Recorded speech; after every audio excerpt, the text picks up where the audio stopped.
નેતા શ્રીમતી પ્રિયંકા ગાંધી દ્વારા ભાજપા પર કરેલા આકરા પ્રહારોનો જવાબ આપતા કેબિનેટ મંત્રી શ્રી કનુભાઈ દેસાઈ પાર્ટીની સૂચના અને માર્ગદર્શન મુજબ આજરોજ ગુજરાત સરકારના નાણાં અને ઉર્જા પેટ્રોકેમિકલ્સ વિભાગના કેબિનેટ મંત્રી શ્રી કનુભાઈ દેસાઈ મીડિયાને સંબોધન કરતા જણાવ્યું હતું કે ગતરોજ વલસાડ જિલ્લાના ધરમપુર ખાતે કોંગ્રેસના નેતા શ્રીમતી પ્રિયંકા ગાંધી દ્વારા ભારતીય જનતા પાર્ટી ઉપર કરવામાં આવેલા આકરા પ્રહારો બાબતે મીડિયા સમક્ષ ખુલાસો કરવામાં આવ્યો હતો।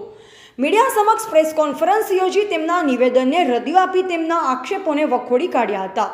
આ તબક્કે ભારતીય જનતા પાર્ટી વલસાડ જિલ્લા પ્રમુખ હેમંતભાઈ કંસારા, કપરાણાના ધારાસભ્ય જીતુભાઈ પટેલ, ધરમપુરના ધારાસભ્ય અરવિંદભાઈ પટેલ સહિત અનેક અગ્રણીઓ ઉપસ્થિત રહ્યા હતા। રિપોર્ટર ચુનીલાલ ચૌધરી, ગ્રામીણ ટુડે ન્યૂઝ, વલસાડ। કોંગ્રેસના સ્ટાર પ્રચારક પ્રિયંકા ગાંધીએ ગઈકાલે ધરમપુર ખાતે બંધારણ અંગે જે ટિપ્પણી કરી એના અનુસંધાને અમે વાત કરવા આવ્યા છે।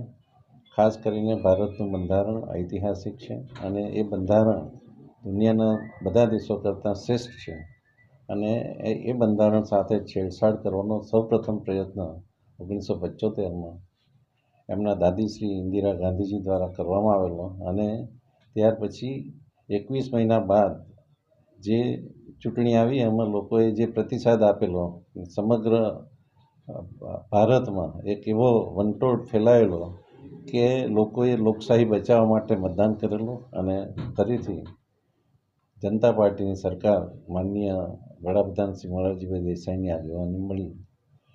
ભારતીય જનતા પાર્ટી એક ચોક્કસ રીતે માને છે કે ભારતનું બંધારણ શ્રેષ્ઠ છે। કોંગ્રેસ પાર્ટી દુષ્પ્રચાર કરવામાં માહિર છે। છેલ્લા એક દોઢ મહિનાના તબક્કામાં ગૂગલ મેપ બનાવીને ખોટા પ્રચાર કરે છે। રિવર લિંક જવાની છે, ગુડ્સ ટ્રેન જવાની છે, એવા દુષ્પ્રચાર કરવામાં માહિર છે। જેથી સ્ટાર પ્રચારક તરીકે પ્રિયંકા ગાંધીએ જે ધરમપુરમાં આવીને આદિવાસી બંધારણ બદલવાની જે વાત કરી, કોઈ બંધારણ બદલવાની કોઈની તાકાત નથી।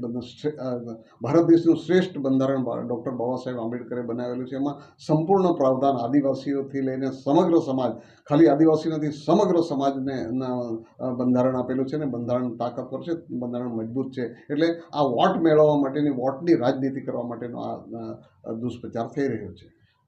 તો વધુ સમાચારો માટે જોતા રહો ગ્રામીણ ટુડે ન્યૂઝ। ગ્રામીણ ટુડે ન્યૂઝને લાઇક, શેર અને સબસ્ક્રાઇબ કરો।